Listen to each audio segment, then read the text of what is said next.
Hello everyone, welcome to my channel study with Nautiyal ji, जहाँ पे हम क्लास 11th की फिजिक्स पढ़ रहे हैं और जिसके अभी तक हमने 3 चैप्टर ख़त्म कर दिए हैं। अब बात करते हैं इसके नेक्स्ट चैप्टर पे, जो कि है motion in a plane 2D। तो इसकी प्रीवियस वीडियो देखने के लिए आप जो ऊपर फ्लैश हो रहा है यहाँ पे क्लिक कीजिए, आप प्लेलिस्ट पे पहुँच जाएंगे। आप मोशन से रिलेटेड जितनी प्रीवियस वीडियोज़ हैं आप वहाँ पर देख सकते हैं। तो इस वाले टॉपिक में हम कवर करेंगे motion in a plane. Video first है और यहाँ पे हम पढ़ने वाले हैं वेक्टर्स के बारे में, वेक्टर क्या होते हैं और स्केलर क्या होता है। तो इस वीडियो में जो टॉपिक कवर किए जाएंगे वो है स्केलर क्वांटिटी क्या होती है, वेक्टर क्वांटिटीज़ क्या होती हैं फिजिक्स की, रिप्रेजेंटेशन कैसे करते हैं किसी वेक्टर का, और पोजीशन वेक्टर क्या होता है, डिस्प्लेसमेंट वेक्टर क्या है और इससे हम कैसे एक्सीलरेशन को दिखा सकते हैं। दूसरा जो फोर्थ टॉपिक हम इसमें पढ़ेंगे वो है addition and subtraction of a vector. Addition कैसे करते हैं वेक्टर का और सबट्रैक्शन कैसे किया जाता है। अब है फिफ्थ जो है वो है रेजोल्यूशन ऑफ अ वेक्टर। इसमें हम पढ़ेंगे हॉरिजॉन्टल एंड वर्टिकल के लिए हम कैसे कंपोनेंट निकालेंगे। और जो इसका लास्ट टॉपिक है जो आज का, क्योंकि इसमें इस वाले सीरीज़ में जो वेक्टर वाली सीरीज़ है इसमें 3 या 4 वीडियोज़ आएंगी, तो इसमें हम सारी चीज़ें क्लियर करेंगे वेक्टर वाले में, जिसमें आपको प्रोजेक्टाइल मोशन के बारे में पढ़ेंगे, हम प्रोजेक्टाइल मोशन के बारे में भी हम पढ़ेंगे। तो उससे भी काफ़ी क्वेश्चन आपके एग्जाम में देखने को मिलते हैं, वो हर एग्जाम में आपको देखने को मिलेंगे। तो हम बेसिक कॉन्सेप्ट पे काम करेंगे, साथ साथ में हम एक स्पेशल जो वीडियो आएगी वो न्यूमेरिकल बेस पे आएगी और कॉन्सेप्ट बेस पे आएगी। तो हम बात करेंगे जो 6 है वो है square alpha plus cos square beta plus cos square gamma equal to 1। इन्हें कहते हैं डायरेक्शन कोसाइन, और इससे काफ़ी इंपॉर्टेंट क्वेश्चन आता है, तो इस पर भी हम बात करेंगे। तो चलो आइए शुरू करते हैं। सबसे पहले हमें समझना होगा कि आखिरकार इसका अगर इंट्रोडक्शन पढ़ें, इंट्रोडक्शन,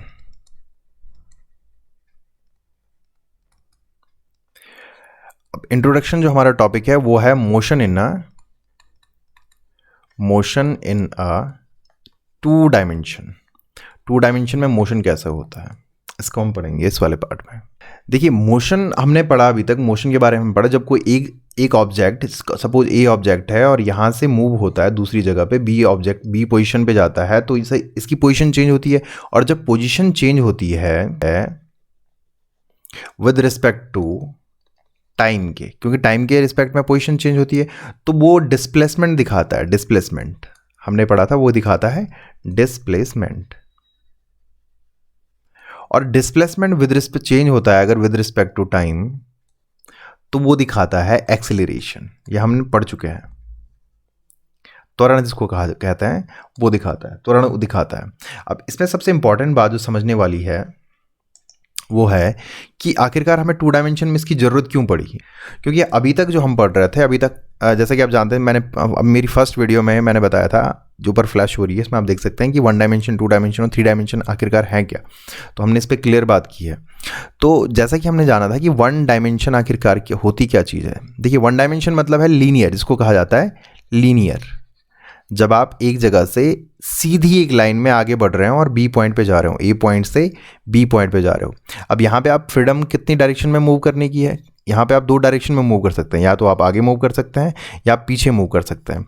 तो डिग्री ऑफ फ्रीडम जो है आपकी केवल एक ही डायरेक्शन में है, 2 डायरेक्शन आपको मिल रही है, आगे और पीछे, बैक एंड फोर्थ आप मूव करेंगे, तो ये कहलाएगा 1 डायमेंशन।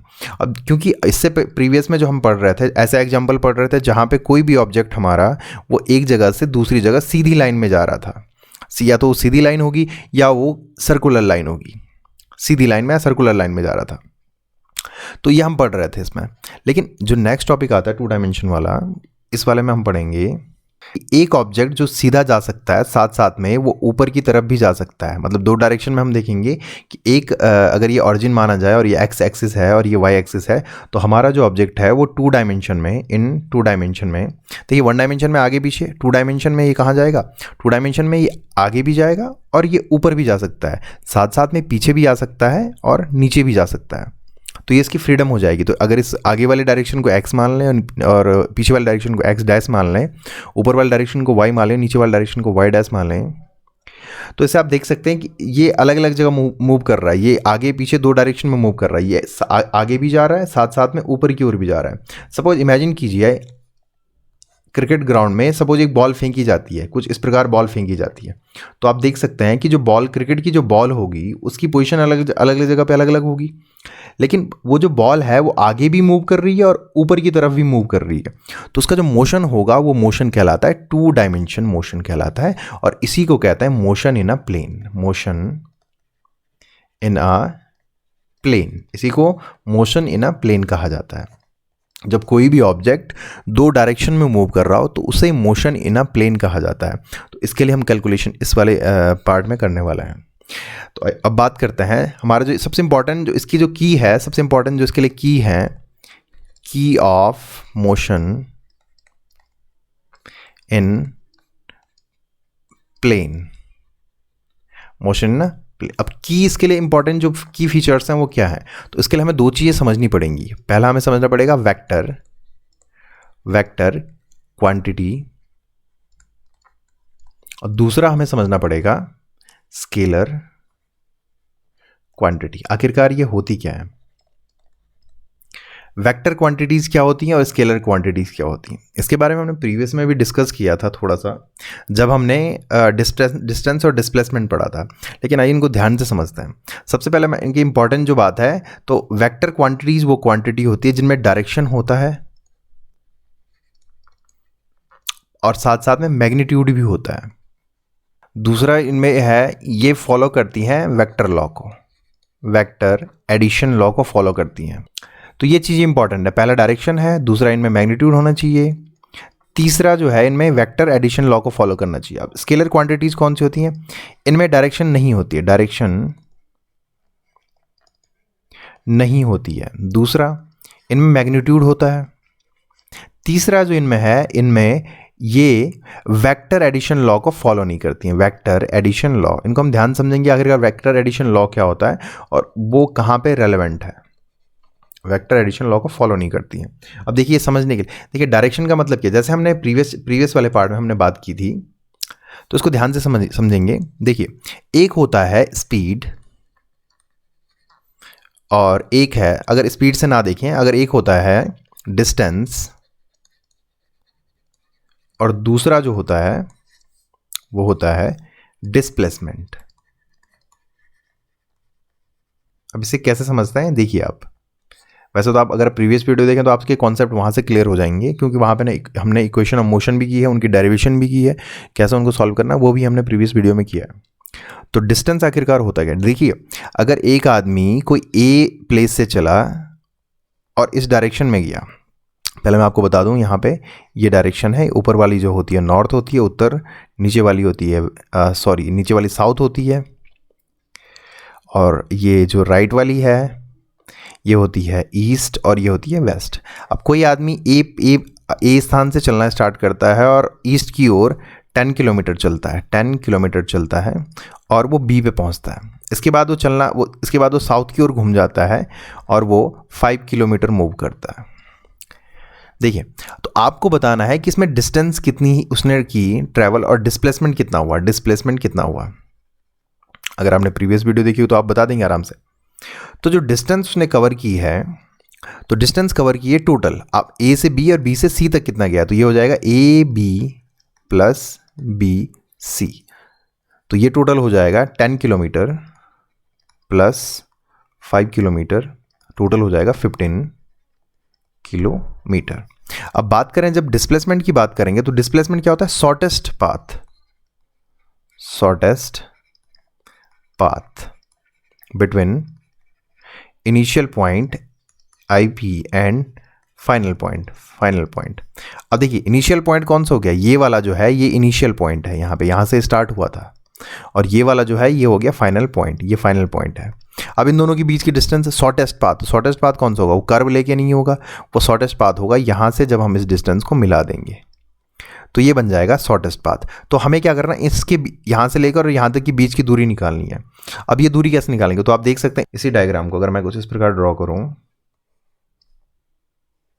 तो हमें कुछ ऐसा मिलेगा। तो ये हो जाएगा A, ये हो जाएगा B और ये हो जाएगा C। यहाँ की 10 किलोमीटर है, यहाँ पे 5 किलोमीटर है, तो हमें ये निकालना। अब देखिए आप ट्रिग्नोमेट्री के लॉ से आप इसे निकाल सकते हैं। तो ट्रिग्नोमेट्रिक लॉ से अगर इसको निकालें तो ये हो जाएगी, हाइपोटेनियस हो जाएगा, तो हाइपोटेनियस का वैल्यू जो निकलता है हाइपोटेनियस का square equal to base square plus perpendicular square. तो base square is equal to 10 का स्क्वायर प्लस परपेंडिकुलर 5 का स्क्वायर, तो 10 स्क्वायर हो जाएगा 100 प्लस 5 5 जा 25, ऐड करेंगे तो ये बन जाएगा 125। तो h की वैल्यू जो आएगी, तो h की वैल्यू आ जाएगी रूट 125, तो रूट 5 इंटू 5 इंटू 5, तो दो, क्योंकि यहाँ पे दो पेयर बन रहे हैं तो हम एक ले लेंगे 5 रूट 5 मीटर। तो इतना हो जाएगा इसकी डिस्टेंस। तो ये सी से लेकर ए तक की, तो जो ये एच नहीं है, ये वैल्यू जो हमें मिली थी ये थी ए सी, तो ए सी की वैल्यू है 5 रूट 5। तो देख सकते हैं अब ये 5 रूट 5 आ रहा है, 5 रूट 5 मीटर। तो ये आप ये देख सकते हैं यहाँ 15 मीटर आ रहा है और ये लगभग 5 रूट 2 लगभग ये लगभग 8 या 9 मीटर के आसपास में आएगा, लगभग इक्विवेलेंट टू आएगा, ये 8 या 9 मीटर के आसपास में आएगा या 10 मीटर के आसपास में आएगा, 10 मीटर के आसपास में लगभग इक्विवेलेंट वैल्यू देगा। तो आप देख सकते हैं दोनों जो हैं, दोनों जो वैल्यूज हैं वो डिफरेंट वैल्यूज आ रही है, यहाँ पे अलग वैल्यू आ रही है और यहाँ पे अलग वैल्यू आ रही है। तो यही जो डिफरेंस है, ये डिफरेंस आता है डिस्टेंस और डिस्प्लेसमेंट में। देखो चल तो दोनों सेम रहे हैं, चलना तो सेम हो रहा है, लेकिन डिस्टेंस और डिस्प्लेसमेंट में फ़र्क ये है कि डिस्टेंस में हम टोटल पाथ लेंथ देखते हैं कि टोटल पाथ लेंथ कितनी है, और डिस्प्लेसमेंट में हम देखते हैं कि यहाँ से शॉर्टेस्ट पाथ कितना है, तो वो हम देखते हैं। तो अब देखिए, अब इसमें इंपॉर्टेंट बात, अब डिस्टेंस कौन सी क्वांटिटी है, क्या ये वेक्टर क्वांटिटी है या स्केलर क्वांटिटी है, तो इसे समझेंगे। अब स्केलर क्वांटिटी कैसे होती है, वेक्टर क्वांटिटी कैसे होती है, अब देखिए आप, तो देखिए ए से अगर आप चलना स्टार्ट करोगे बी की तरफ, तो आपकी जो डायरेक्शन है वो टुवार्ड ईस्ट है। अब यहां से आप बी से मुड़े सी की तरफ, तो आपकी डायरेक्शन जो हो गई वो हो गई टुवार्ड, आपकी हो गई डायरेक्शन हो जाएगी साउथ। तो देखिए हम कंफर्म नहीं है कि जो हमारा डिस्टेंस जो हम चले हैं वो या तो हम ईस्ट में गए हैं, पूरे पाथ की अगर बात करें, पूरे रास्ते की बात करें, तो हमारा कंफर्म नहीं हो पा रहा है कि हम या तो हम ईस्ट की ओर गए हैं या हम साउथ की ओर गए हैं, कंफर्म नहीं हो पा रहा है। लेकिन इसका मतलब कि डिस्टेंस के पास कोई भी अपनी डायरेक्शन नहीं है, डायरेक्शन नहीं है, इसके पास अपनी कोई डायरेक्शन नहीं है। लेकिन जब बात करें डिस्प्लेसमेंट की, तो डिस्प्लेसमेंट का आप देख सकते हैं कि ए से आप किस डायरेक्शन में गए, सी की डायरेक्शन, एक प्रॉपर आपके पास एक डायरेक्शन है। अगर इस डायरेक्शन को देखें तो ये कुछ इस डायरेक्शन में आएगा, तो ये हो जाएगा ईस्ट साउथ या साउथ ईस्ट की डायरेक्शन में। तो आपका जो डिस्प्लेसमेंट होगा, आपका जो डिस्प्लेसमेंट होगा वो किस डायरेक्शन में हुआ है, वो कितना हुआ है। तो दो चीज़ें जो मैंने पहले बताई थी आपको, एक तो बताया था डायरेक्शन और दूसरा बताया था मैग्नीट्यूड, तो वही चीज़ें हम यहाँ पे मेंशन करेंगे। तो डिस्प्लेसमेंट जो आपका हुआ है वो हुआ है 5 रूट 5 मीटर हुआ है, और किस डायरेक्शन में हुआ है, ये हुआ है साउथ ईस्ट की डायरेक्शन में। तो आपके पास एक स्पेसिफिक डायरेक्शन यहाँ पे आ रही है, और ये जो नंबर्स में जो वैल्यू आती है कितना हुआ है, ये कहलाता है मैग्नीट्यूड और ये कहलाती है डायरेक्शन। इसका मतलब हम कह सकते हैं कि जो डिस्प्लेसमेंट है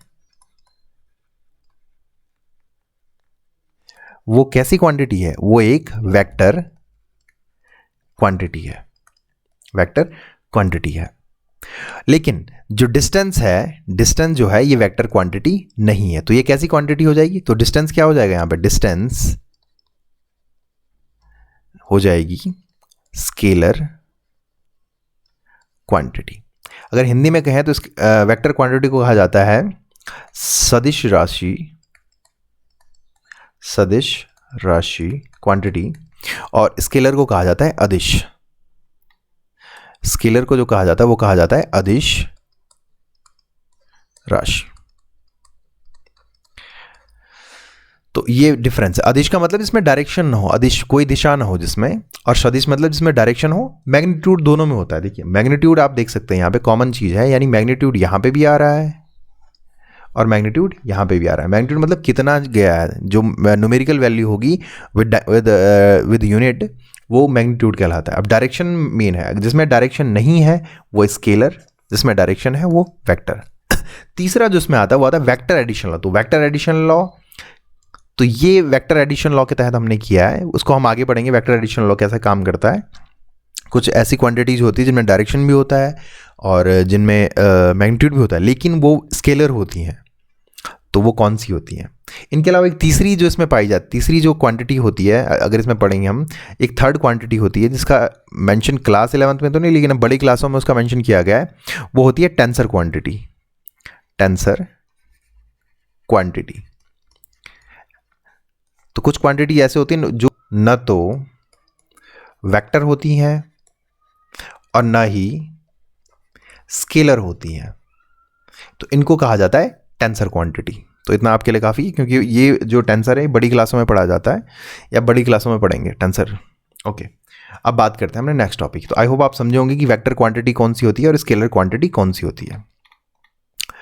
अब जो इसमें टॉपिक आता है वो आता है रिप्रेजेंटेशन। नेक्स्ट टॉपिक जो इसमें आता है वो आता है representation, representation of a vector quantity.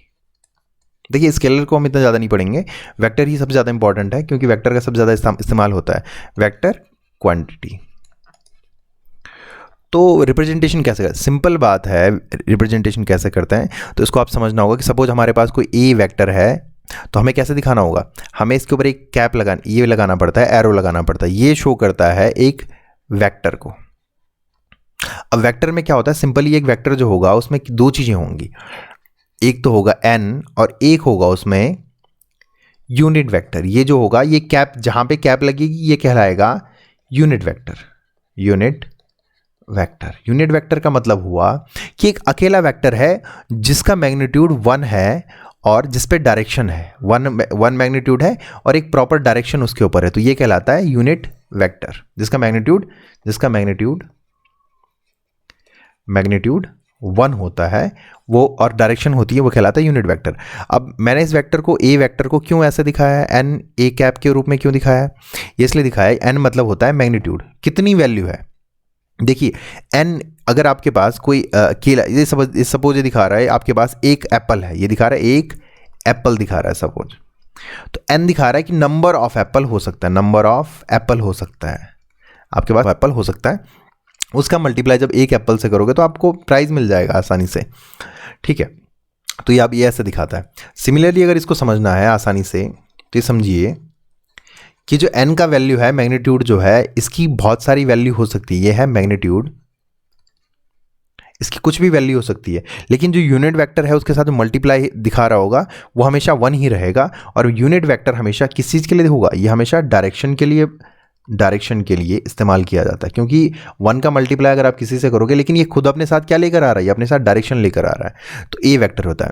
अब अगर आपको क्या दिखाना है, मैग्नीट्यूड दिखाना है, मॉड्यूलस दिखाना है, ये तो क्या डायरेक्शन, वेक्टर को कैसे दिखाया जाता है, ये तो वेक्टर को कैसे दिखाया जाता है, ए वेक्टर की तो ऐसे दिखाया जाता है। अगर आपको दिखाना है कि मॉड्यूलस क्या होगा, मॉड, तो इसको दिखाते हैं मॉड ए वेक्टर से।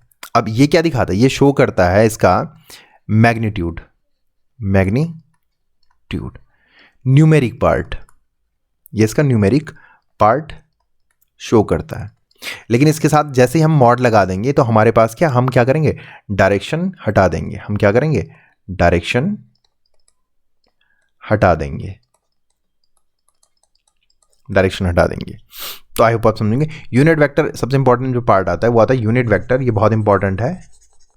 यूनिट वेक्टर है, इसका मैग्नीट्यूड 1 होता है, साथ साथ में डायरेक्शन भी होती है, इसके साथ साथ यहाँ पे जो मेंशन करेंगे इसके साथ साथ क्या होती है, डायरेक्शन भी होती है। एन यहाँ दिखाता है कि नंबर ऑफ, कितने नंबर हो सकता है, जरूरी नहीं, क्या पता हमारे पास ए वेक्टर ऐसा है और उसकी वैल्यू 8 ए है, 8 ए कैप हो, तो ऐसे हो सकता है, ये हम आगे पढ़ेंगे। अब बात करें मॉड्यूलस की, तो मॉड्यूलस आप समझोगे, मॉड्यूलस जब निकालेंगे हम किसी वेक्टर का तो उसमें क्या करेंगे, मैग्नीट्यूड निकालते हैं, न्यूमेरिक वैल्यू में कितना वैल्यू है उसकी, न्यूमेरिक में कितनी वैल्यू देता है उसको देखेंगे, ये आप धीरे धीरे समझेंगे। ओके, अब अगली बात करें, अगर इसमें अगला देखें तो वो आता है, नेक्स्ट टॉपिक जो हमारा है वो आता है, वो है position vector, position and displacement vector, displacement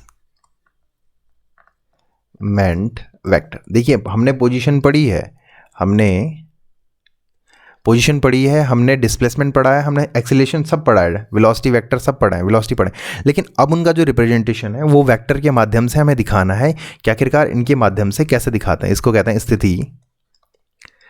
स्थिति एवं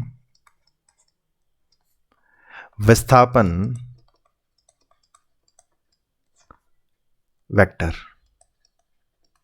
इनको देखेंगे अब कि स्थिति और विस्थापन वेक्टर क्या होते हैं। तो अब देखिए, सपोज हमारे पास, क्योंकि हम पढ़ रहे हैं 2 डायमेंशन पढ़ रहे हैं, मोशन पढ़ रहे हैं 2 डायमेंशन यानी प्लेन के लिए पढ़ रहे हैं, तो हम इसमें इस्तेमाल करेंगे 2 एक्सिस का, 2 एक्सिस का इस्तेमाल करेंगे, एक्स और वाई की इस्तेमाल करेंगे, 2 एक्सिस का इस्तेमाल करेंगे, क्योंकि देखिए भाई 2 डायरेक्शन में मूव कर रहा है, 2 डायरेक्शन में मूव कर रहा है। तो देखिए सबसे पहले जब हम ड्रॉ करेंगे, इसके लिए सपोज मैं यहाँ पे वाई एक्सिस ड्रॉ करता हूँ, ये एक्स एक्सिस ड्रॉ करता हूँ, तो ये बन जाए, ये ऑरिजिन हो गया। तो इसके लिए अगर ड्रॉ करूँ, ये बन जाएगा एक्स एक्सिस और ये बन जाएगी वाई एक्सिस। अब सपोज कोई भी ऑब्जेक्ट सपोज कहीं पे भी एक्स वाई में यहाँ पे रखा हुआ है कोई ऑब्जेक्ट, तो इसकी पोजीशन क्या होगी, ये पर्टिकुलर वाई से कितने डिस्टेंस पे होगा और एक्स से कितने डिस्टेंस पे होगा, इसकी पोजीशन हम ऐसे निकालते हैं। अगर आपने ग्राफिकल रिप्रेजेंटेशन पढ़ी है तो हम ऐसे दिखाते हैं कि वाई से कितना दूर है ये पॉइंट और एक्स से कितना दूर है ये पॉइंट, इतने दूर है, तो इसकी जो पोजीशन होगी ये कुछ इस प्रकार से होगी, और इसके जो कोऑर्डिनेट होंगे, सपोज ये P है तो इसके कोऑर्डिनेट हो जाएंगे, P1 है तो इसके कोऑर्डिनेट हो जाएंगे x1 और y1। अब देखिए सपोज ये P1 पे, अब ये क्या करता है, ये यहाँ से चल के यहाँ पे चले जाता है और यहाँ पे पहुँच जाता है। अगर हम इनको रेड कलर से करें तो ये बढ़िया से समझ में आएगा। तो ये सपोज यहाँ पे इसकी पोजीशन 1 है और यहाँ पे चले जाता है,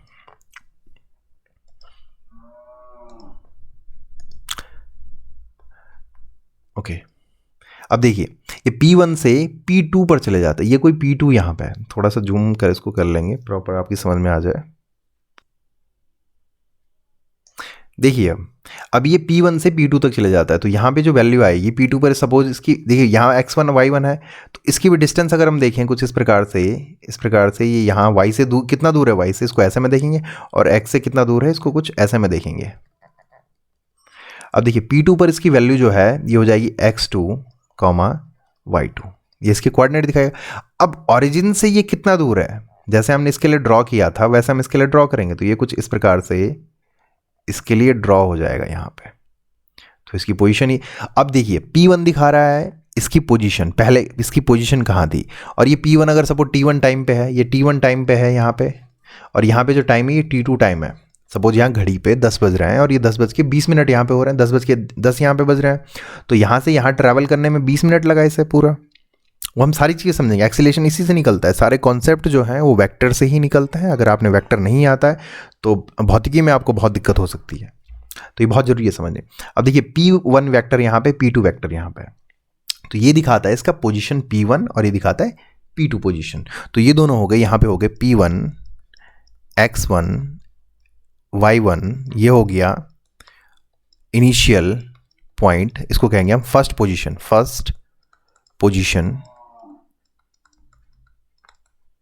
ये फर्स्ट पोजीशन हो जाएगी। और जो P2 है वो हो जाएगा x2, y2 फाइनल पोजीशन, और ये हो जाएगी सेकंड पोजीशन,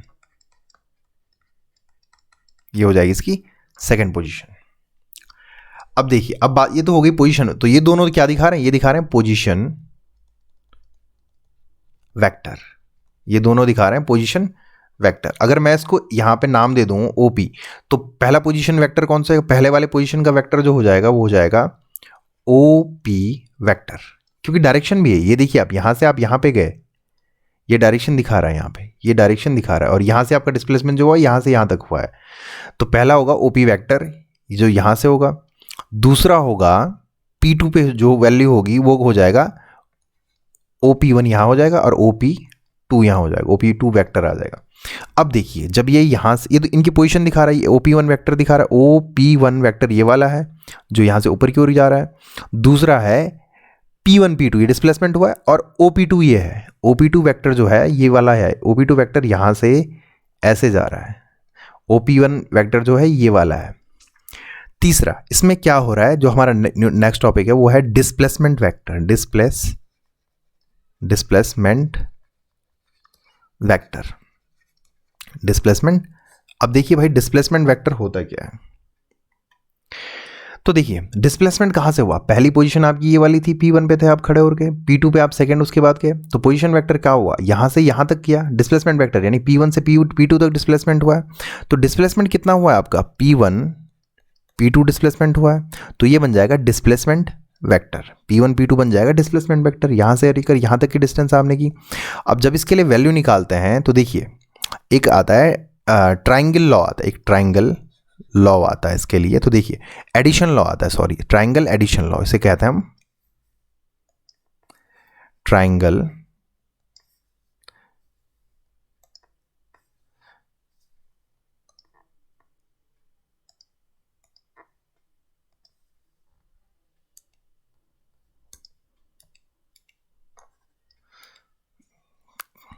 प्रॉपर पेन काम नहीं कर रहा है।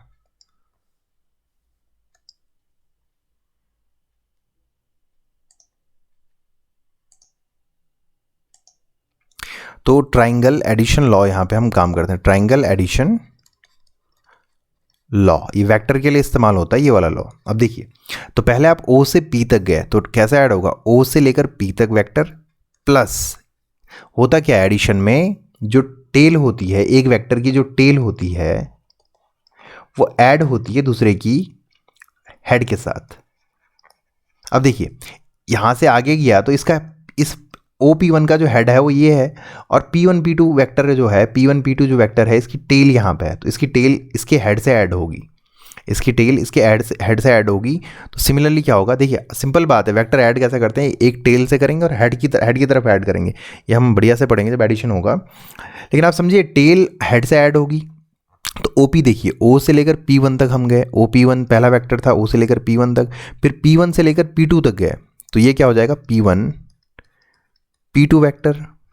अब जो ये दोनों वेक्टर ऐड हो रहे हैं तो इनका जो रिजल्टेंट जो वैल्यू आ रही है वो ये हो जाएगा OP1 एंड P1 P2, तो इनका एडिशन ये कुछ ऐसा हो जाएगा। दूसरा, अब इसके लिए जब रिजल्टेंट वेक्टर निकालेंगे तो रिजल्टेंट वेक्टर ये निकलेगा, ये वाला इसका रिजल्टेंट हो जाएगा, तो इसका रिजल्टेंट वेक्टर जो होगा वो क्या होगा, वो हो जाएगा ये वाला इसका रिजल्टेंट आ जाएगा जहाँ हेड हेड मिल रहे हैं दोनों के, तो ये है OP2, ये वेक्टर हमें मिल जाएगा। तो ये कुछ डिस्प्लेसमेंट वेक्टर था, ये एडिशन में आपके काम आए, लेकिन सिंपली आप समझिए कि डिस्प्लेसमेंट कितना हुआ है, ये वाला डिस्प्लेसमेंट हुआ है। तो P1 P2 निकालने के लिए हम क्या करेंगे, P1 P2 निकालने के लिए हम क्या करेंगे, ये OP1 यहाँ माइनस कर जाएगा, OP2 वेक्टर माइनस OP1। तो आप देख सकते हैं कि अब डिस्प्लेसमेंट कितना हुआ है, यहाँ ये फाइनल पॉइंट था, दिख रहा है आपको फाइनल पॉइंट, ये फाइनल पॉइंट है यहाँ पे फाइनल पॉइंट, और ये वाला जो है ये इनिशियल पॉइंट है। तो जैसे कि हम प्रीवियस वीडियोस में कर रहे थे कि हम final point minus initial point कर रहे थे, सिमिलरली यहाँ पे होता है, ये क्या है OP2 है फाइनल पॉइंट और OP1 है इनिशियल पॉइंट, और ये क्या दिखा रहा है, ये दिखा रहा है रिजल्टेंट, यानी डिस्प्लेसमेंट कितना हुआ, तो इससे हम डिस्प्लेसमेंट निकाल सकते हैं। तो ये इसके लिए कुछ कॉन्सेप्ट था, ये आप समझ चुके हैं आई होप।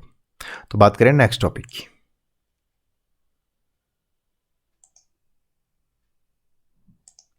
अब आता है हमारा topic equality of a vector, equality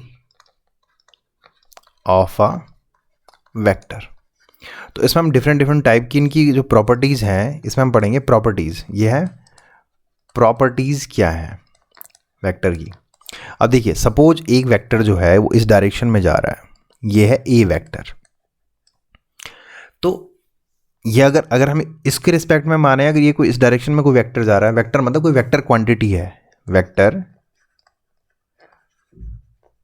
quantity, जितनी बार मैं वेक्टर बात करूंगा मतलब कोई वेक्टर क्वांटिटी है जिसमें डायरेक्शन है और दूसरा इसमें मैग्नीट्यूड है। जैसे हमने वेलोसिटी देख ली, वेलोसिटी भी इसका एक एग्जांपल है। तो कोई इस डायरेक्शन में मूव कर रहा है, अब इसी की अपोजिट डायरेक्शन में कोई ऐसा जा रहा है, तो जो वेक्टर अगर ये A होगा तो ये हो जाएगा माइनस A वेक्टर, यहाँ डायरेक्शन से पता लग रहा है। और इसके रिस्पेक्ट में, क्योंकि हमने ये लिया इसके रिस्पेक्ट में अपोजिट है तो इसका माइनस A हो जाएगा, और ये माइनस A है तो इसके अपोजिट में ये प्लस का A हो जाएगा, उल्टा हो जाता है। तो एक तो हमें याद रखना है, फर्स्ट प्रॉपर्टी ये हो जाएगी। दूसरा जो हमें समझना है वो आता है कि इक्वल वेक्टर कौन से होंगे। अगर एक वेक्टर इस डायरेक्शन में जा रहा है, ये A है, तो यहाँ पे क्या हो जाएगा, यहाँ पे A minus A vector is opposite to A vector, ये हम समझ सकते हैं यहाँ पे। और यहाँ पे अगर ए वेक्टर इस डायरेक्शन में जा रहा है, बी वेक्टर भी इसी डायरेक्शन में जा रहा है, तो ये बी वेक्टर है, तो हम कह सकते हैं कि A vector is equal to B vector. अब ये बात इंपॉर्टेंट बात ये है कि अगर इनका मैग्नीट्यूड सेम हो तो ये दोनों हो जाएंगे, सेम हो जाएंगे, तो ये कहलाते हैं इक्वलिटी ऑफ अ वेक्टर। आपको याद रखना है जिसको आप ले रहे हैं, सपोज हम बात करते हैं, हमने ग्रेविटी पढ़ी थी क्वेश्चन ऑफ मोशन में, तो हम जानते हैं कि अगर मदर ये अर्थ है तो नीचे की ओर क्या होता है, ग्रेविटी नीचे की ओर लग रही है, ग्रेविटी का वैल्यू नीचे की ओर होता है। ग्रेविटी खुद में एक वेक्टर है क्योंकि ये ग्रेविटेशनल एक्सीलरेशन होता है, एक्सीलरेशन एक वेक्टर क्वांटिटी है। तो अगर किसी ऑब्जेक्ट को, आपने कोई बॉल यहाँ पे पकड़ी, आप यहाँ पे हो, आपने कोई बॉल यहाँ पे पकड़ी और बॉल को ऊपर की ओर फेंका, तो आप खुद देख सकते हैं कि नेचुरल जो ग्रेविटी है वो नीचे की ओर है, बॉल को आपने ऊपर की ओर फेंका है। तो इक्वेशन ऑफ मोशन जो आती है S equal to U T plus half A T square जो आती है, क्योंकि मैंने बात की हम ए की जगह जी की वैल्यू रखते हैं। अब देखिए आप, हम कैसे लेंगे ए की जगह जी की वैल्यू कैसे लेंगे, तो अगर आप किसी बॉल को ऊपर की ओर फेंक रहे हैं तो आप देख सकते हैं कि आपका जो एक्सेलरेशन होगा तो आपके लिए जी की वैल्यू क्या हो जाएगी, माइनस जी की वैल्यू हो जाएगी। तो इस वाली इक्वेशन में आपकी वैल्यू क्या चेंज हो जाएगी, S equal to U T, तो आप ए की जगह माइनस जी यहाँ पर पुट करो क्योंकि डायरेक्शन अपोजिट है, आपने जो बॉल फेंकी है वो उसका एक्सेलरेशन अपोजिट हो रहा है। U T minus 1/2 G T square आपको इस इक्वेशन में वैल्यू रख के आपको वैल्यू निकल जाएगी। बट लेकिन जब आप क्या करते हो, आप ऐसे हो, अर्थ की ग्रेविटी नीचे है, नीचे की ओर है, अर्थ की ग्रेविटी नीचे की ओर है और कोई ऑब्जेक्ट ऊपर से नीचे की ओर गिर रहा है, फ्री फॉल हो रहा है, तो आप देख सकते हैं दोनों की डायरेक्शन जो है वो सेम है। अगर ये ए वेक्टर है, एक्सीलरेशन है, तो दोनों की डायरेक्शन सेम है, तो आप ए इक्वल टू यहाँ पर प्लस का जी पुट करेंगे। तो ये बेसिक कॉन्सेप्ट यही है कि आपको क्या समझना है, आपको समझना है कि डायरेक्शन किस ओर है। अगर आप किसी के रिस्पेक्ट में दूसरा वेक्टर की बात कर रहे हो, अगर वो अपोजिट डायरेक्शन में जा रहा है तो उसके लिए ये वैल्यू निकालते हैं। अब बात करेंगे multiplication of vector by real number. अब आता है जो नेक्स्ट टॉपिक आता है, वो आता है मल्टीप्लिकेशन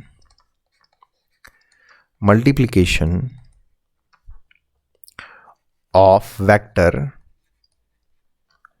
बाय रियल नंबर।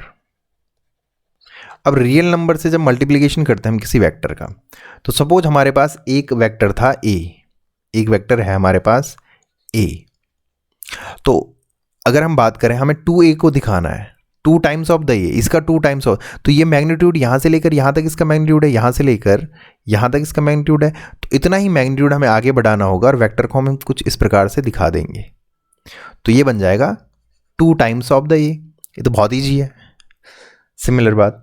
अब अगर हमें दिखाना है, अगर हमारे पास एक वेक्टर है ए कुछ इस प्रकार से और हमें रिप्रेजेंट करना है -1.5 ए, तो ए वेक्टर अगर कुछ ऐसा है तो अब देखिए मैंने बताया था आपको, डायरेक्शन देखिए, सबसे पहले जो नेगेटिव और पॉजिटिव साइन है ये डायरेक्शन दिखाएंगे। तो नेगेटिव साइन क्या दिखा रहा है, डायरेक्शन दिखा रहा है, तो डायरेक्शन किस ओर है, अपोजिट ऑफ ए, देख सकते हैं आप अपोजिट ऑफ ए, और 1.5 गुना मैग्नीट्यूड जो है वो ए के मैग्नीट्यूड से 1.5 गुना जा रहा है, तो हम दिखाएंगे डायरेक्शन को कुछ ऐसे और ये हो जाएगा -1.5 ए। ये रिप्रेजेंटेशन कैसे करते हैं इनकी, तो अगर एक ए वेक्टर इस डायरेक्शन में जा रहा है तो ये देखिए माइनस से हमने अपोजिट डायरेक्शन समझी, मैग्नीट्यूड से हमने क्या समझा कि इस ए का कितना गुना है, तो 1.5 गुना है, तो इस डायरेक्शन में आ जाएगा। तो आई होप आप समझेंगे multiplication of vector by the real number, जब हम रियल नंबर से मल्टीप्लाई करेंगे किसी वेक्टर के साथ। अब इसमें जो इंपॉर्टेंट आता है, अब आता है इसमें नेक्स्ट आता है जो टॉपिक हमारा, वो आता है फर्स्ट है प्रॉपर्टीज ऑफ वेक्टर एडिशन। अब देखिए भाई, प्रॉपर्टीज ऑफ वेक्टर एडिशन होती क्या है, इसमें क्या क्या प्रॉपर्टीज लगते हैं। सिमिलरली अगर आपने बेसिक अलजेब्रा पढ़ा है तो सबसे पहला आता है कम्यूटेटिव प्रॉपर्टी।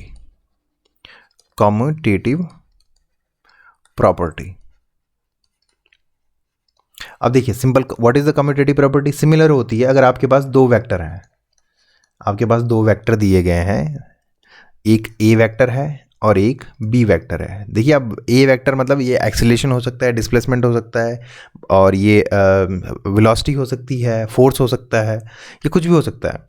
तो आपके पास ए और बी दो वेक्टर दिए गए हैं, तो कम्यूटेटिव प्रॉपर्टी क्या बताती है, कम्यूटेटिव प्रॉपर्टी बताती है कि A vector plus B vector जब हम करेंगे तो हमेशा ये ऐसा आंसर भी देगा, बी वेक्टर प्लस ए वेक्टर, ये ऐसा आंसर देगा। अगर ए प्लस बी करेंगे तो बी प्लस ए के इक्वलेंट देगा। ये प्रॉपर्टी कहलाती है commutative property of the vector. दूसरा, ये क्योंकि हम एडिशन के लिए कर रहे हैं, एडिशन के लिए, सब्ट्रैक्शन के लिए भी सेम वैल्यू देगा, ए वेक्टर। अब देखिए सब्ट्रैक्शन के लिए सेम वैल्यू जरूरी नहीं है सेम वैल्यू दे, सब्ट्रैक्शन के लिए जरूरी नहीं है सेम वैल्यू दे। क्यों, ऐसा क्यों होता है? क्योंकि सब्ट्रैक्शन, ये तो एडिशन की बात, सब्ट्रैक्शन में क्या करते हैं हम, ए वेक्टर अगर कुछ है तो सब्ट्रैक्शन में अगर हमें बी वेक्टर को माइनस करना है तो हम क्या करेंगे, प्लस का माइनस बी वेक्टर। इनकी रिप्रेजेंटेशन हम आपको बता देंगे कैसे इनको ऐड करता है, वो रिप्रेजेंटेशन हम सीख जाएंगे। पहले हम प्रॉपर्टीज कर लेते हैं। कम्यूटेटिव प्रॉपर्टी, दूसरा आता है एसोसिएटिव प्रॉपर्टी। एसोसिएटिव प्रॉपर्टी, अभी एसोसिएटिव प्रॉपर्टी क्या होती है, सपोज आपके पास एक और वेक्टर जोड़ देते हैं, सी वेक्टर जोड़ देते हैं, तो प्रॉपर्टी होती है A vector plus B vector plus C vector is equal to A vector plus B vector plus C vector. तो देखिए अब तीन वेक्टर, इनको जब ऐड करेंगे तो इसके लिए भी ये प्रूव हो जाती है, एडिशन के लिए, ये भी एडिशन के लिए प्रूव हो जाती है। तीसरा इसमें आता है, जो तीसरी प्रॉपर्टी आती है, इंपॉर्टेंट प्रॉपर्टी, वो आती है डिस्ट्रीब्यूटिव प्रॉपर्टी। डिस्ट्रीब्यूटिव प्रॉपर्टी, अब डिस्ट्रीब्यूटिव प्रॉपर्टी में क्या होता है कि अगर आपके पास ए वेक्टर है और ये प्लस हो रहा है, सॉरी तीसरा आता है डिस्ट्रीब्यूटिव, अगर आपके पास क्या है कोई हम क्या करते हैं इसको, हमारे पास कोई नंबर है, एन नंबर है, और वो ए प्लस बी से ए वेक्टर और बी वेक्टर से मल्टीप्लाई कर रहा है, तो ये वैल्यू देगा एन ए वेक्टर प्लस, क्योंकि मल्टीप्लाई पहले इसके साथ मल्टीप्लाई करेगा फिर प्लस आ गया, फिर ये इसके साथ मल्टीप्लाई करेगा फिर प्लस आ जाएगा, एन बी वेक्टर, तो ये वैल्यू देगा। तो ये भी एडिशन के लिए प्रूव हो जाती है, एडिशन के लिए प्रूव हो जाती है। तो थोड़ा सा हम इसे समझेंगे। अब जो नेक्स्ट आता है वो आता है triangle law of vector addition. Next जो टॉपिक है उसके थ्रू हम समझेंगे एडिशन होता कैसे है, दो वेक्टर का एडिशन कैसे होता है। तो addition of two vectors, addition कैसे होता है, तो ये दो टाइप से होता है। पहला आता है ट्राइंगुलर लॉ, ट्राइंगल लॉ, इसी लॉ की हम बात कर रहे थे, जो इसको फॉलो करता है वो वेक्टर क्वांटिटी कहलाती है। अब देखिए सपोज एक वेक्टर ऐसे जा रहा था, तो मैंने आपको बताया था ये हो गया इसकी टेल और ये हो गया इसका हेड। दूसरा वेक्टर, तो हमें क्या करना है, दूसरा वेक्टर सपोज ये वेक्टर है, ठीक है, ये ए वेक्टर है और ये बी वेक्टर है। अब इन दोनों को ऐड कैसे करेंगे, तो इनको ऐड करने के लिए हम क्या करते हैं, ये इसकी टेल हो गई सेकेंड की और ये हो गया इसका हेड। अब इन दोनों को मिला देंगे, इसका हेड इसके टेल से ऐड हो जाएगा, तो कैसे ऐड होगा, ऐसे, और ये यहां से, सॉरी ये प्रॉपर लाइन नहीं ड्रॉ हो पा रही है, ये कुछ इस प्रकार से ऐड हो जाएगा, तो ये बन जाएगा ए वेक्टर, ये बन जाएगा बी वेक्टर, ये हो गया वेक्टर का एडिशन। अब देखिए, अब ये तो हो गए, अब देखिए इसका रिजल्टेंट कितना आता है। अगर ये सिंपली आप समझ सकते हैं कि आप किसी चीज़ को इस डायरेक्शन में खींच रहे हैं, समझिए, क्योंकि हम इसके थ्रू अगर हम न्यूमेरिकल करेंगे तो बहुत इंपॉर्टेंट है, बहुत ज़्यादा इंटरेस्टिंग है। सपोज हम आप किसी कोई व्यक्ति किसी आप कोई सपोज कोई इसे इस डायरेक्शन में खींच रहा है, आपके पास कोई ऑब्जेक्ट है, आपने उसको इस डायरेक्शन में खींचा और आपका फ्रेंड है वो इस डायरेक्शन में खींच रहा है, तो जो रिजल्टेंट है वो किस डायरेक्शन में जाएगा, तो आपकी तरफ तो आएगा नहीं वो सीधा, वो उसको इधर खींच रहा है, तो ऑब्जेक्ट जो है वो इस डायरेक्शन में घूमने लग जाएगा, इस डायरेक्शन में मूव करने लग जाएगा, तो ये कहलाता है रिजल्टेंट। इसके थ्रू हम बहुत सारे क्वेश्चन करेंगे, लेकिन बहुत इंपॉर्टेंट समझने वाली बात है। जैसे मैं आपको बताऊं कि आप किसी चीज़ को ऐसे खींच रहे हो और आपका जो फ्रेंड है वो उसको ऐसे खींच रहा है। सपोज आपने कोई ऑब्जेक्ट आप इस डायरेक्शन में खींच रहे हो और आपका जो फ्रेंड है वो इस डायरेक्शन में खींच रहा है, तो जो ऑब्जेक्ट है वो किस डायरेक्शन में मूव करने लग जाएगा, वो इस डायरेक्शन में मूव करने लग जाएगा, तो ये कहलाता है रिजल्टेंट। जो आखिरी में जिस डायरेक्शन में मूव करता है कोई भी ऑब्जेक्ट, वो ये कहलाता है। इसके बहुत सारे कॉन्सेप्ट है, फोर्स में जितनी भी सारी फिजिक्स आप पढ़ते हो उसमें बहुत ज़रूरी मतलब वेक्टर क्वान्टिटीज़ हैं। तो एडिशन आई होप आप समझोगे, जो टेल को हेड से मिलाना है वो वेक्टर एडिशन हो जाएगा। अब देखिए ट्राइंगल लॉ में क्या कहता है,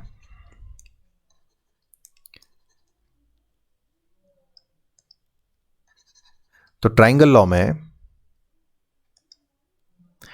तो ट्राइंगल लॉ का मतलब क्या हो कि सपोज कोई इस डायरेक्शन में जा रहा है और दूसरा वेक्टर हमने इस डायरेक्शन में बना दिया, तो रिजल्टेंट जो होगा वो ऐसा एक ट्राइंगल यहां बनाएगा, ऐसा एक ट्राइंगल बनाएगा, कुछ ऐसा एक ट्राइंगल बनेगा, वो रिजल्टेंट कहलाएगा। और ये ए वेक्टर हो जाएगा और ये इसकी टेल से जुड़ा है, ये बी वेक्टर हो जाएगा। तो आपको क्या देखना है, किसी भी इसमें आपको देखना है हेड और टेल से कहाँ ऐड हो रहा है, तो ये एडिशन है। अब इसका जो रिजल्टेंट आता है वो रिजल्टेंट वो आएगा ए वेक्टर प्लस बी वेक्टर होगा। इसका जो रिजल्टेंट वैल्यू निकालते हैं वो ए वेक्टर प्लस बी वेक्टर होगा। इसके लिए वैल्यू ऐसे निकालते हैं।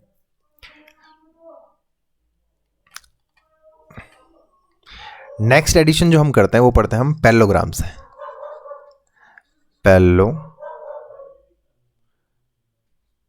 पैरेललोग्राम एडिशन से।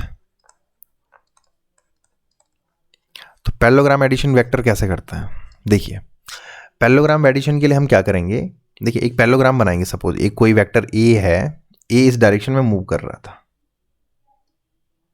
बहुत इंपॉर्टेंट है, बहुत इंटरेस्टिंग है। देखिए ओ से चलना स्टार्ट किया इसने और पी तक ये गया, तो ये कोई ए वेक्टर था।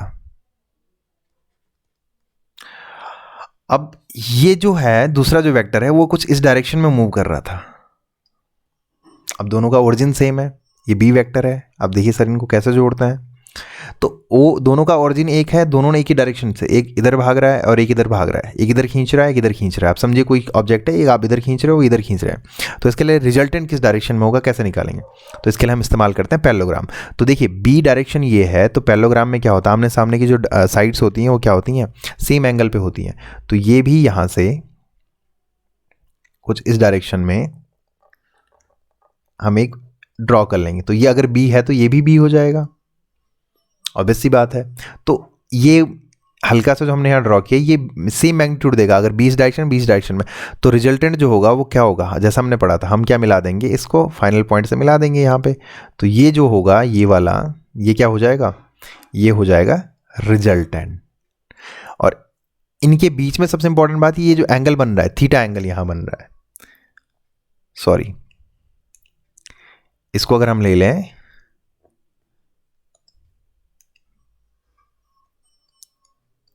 इसको अगर हम यहां से ले लें, पेन प्रॉपरली काम नहीं कर पा रहा है, अगर हम इसको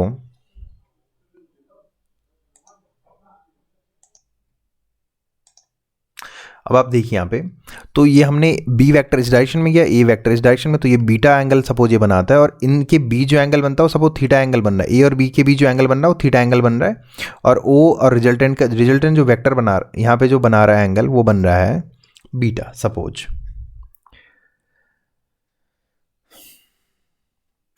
तो देखिए तो जो रिजल्टेंट की जो वैल्यू होगी वो हम कैसे निकालेंगे, कैसे फाइंड आउट करेंगे, तो इसके लिए सिंपल फार्मूला है, मैं डेरिवेशन नहीं कराऊंगा, सिंपल फार्मूला आता है आर इक्वल टू रूट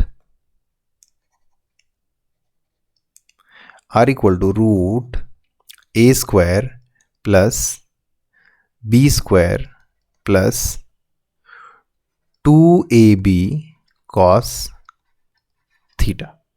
इसके लिए वैल्यू आता है, ये रिजल्टेंट की वैल्यू देगा, ये देगा आपको रिजल्टेंट का मैग्नीट्यूड।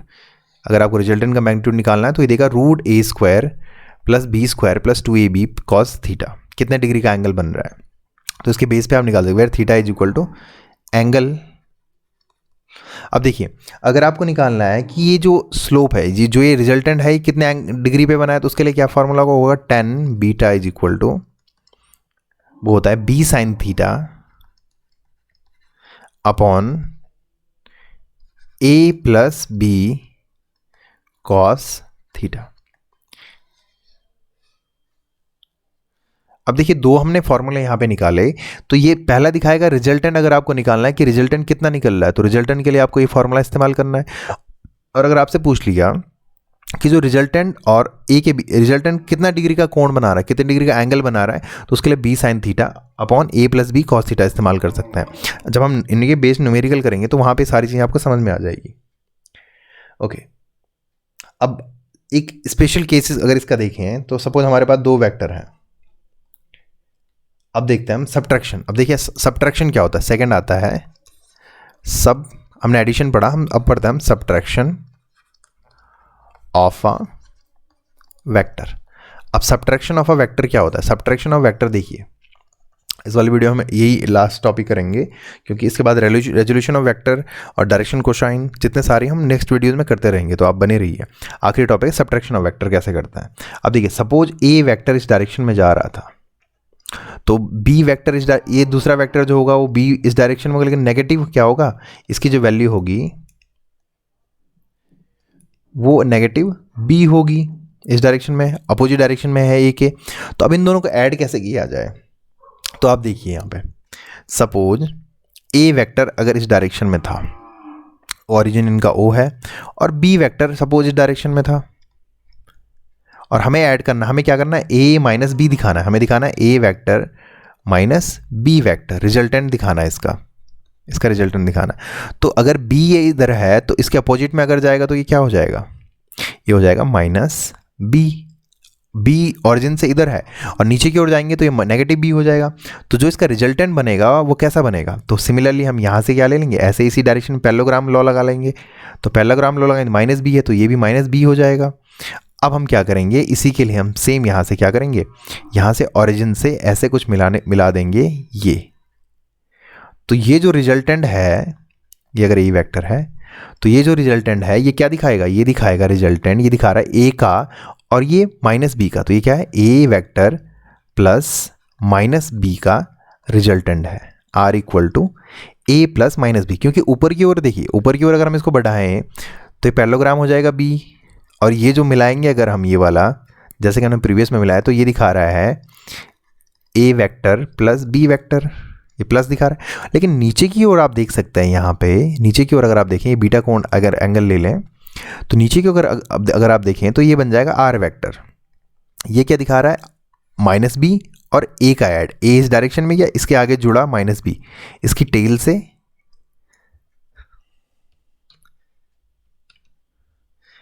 से जुड़ा। अब ये काम करना बिल्कुल बंद कर दिया है,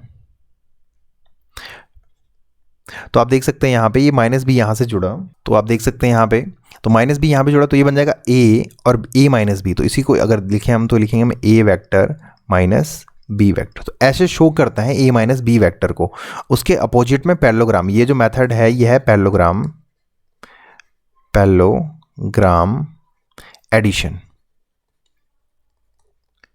अब देखिए इसमें जो इंपॉर्टेंट बात, सब्ट्रैक्शन में जो इंपॉर्टेंट बात याद रखने लगी, देखिए सब्ट्रैक्शन जो है वो कम्यूटेटिव लॉ को फॉलो नहीं करता है। दूसरा आता है एसोसिएटिव को, इसको भी फॉलो नहीं करता है। तीसरा जो इसमें आता है डिस्ट्रीब्यूशन वाला, इसको फॉलो करता है, डिस्ट्रीब्यूशन को फॉलो करता है। कैसे फॉलो करता है, अगर n A vector minus B vector हो तो वैल्यू देगा n A vector minus n B vector, ये वैल्यू देगा, तो इसको फॉलो करता है। तो ये था subtraction of vector and the addition of the vector, ये थे एडिशन। तो बाकी जो इसमें हम टॉपिक पढ़ेंगे वो नेक्स्ट वीडियोज़ में हम टॉपिक क्लियर करेंगे। तो बहुत सारा, क्योंकि ये चैप्टर बहुत बड़ा है तो इसमें 3 या 4 वीडियोज़ वेक्टर से ही होंगी, बहुत इंपॉर्टेंट है, मैथ्स के लिए भी बहुत इंपॉर्टेंट है। न्यूमेरिकल देखिए, अभी आपको एक बार रिवाइंड करके अगर वीडियो देखेंगे, आप पॉज लेके, अगर आपको डाउट लगता है तो आप इसमें कमेंट सेक्शन में बता सकते हैं कि आप डाउट क्या लगा आपको। तो बाकी चैनल को लाइक कीजिए, शेयर कीजिए, सब्सक्राइब कीजिए, लाइक कीजिए, शेयर कीजिए एंड सब्सक्राइब कीजिए। और जो भी क्वेरीज हैं आप मैसेज कर सकते हैं क्वेरीज को। Thank you.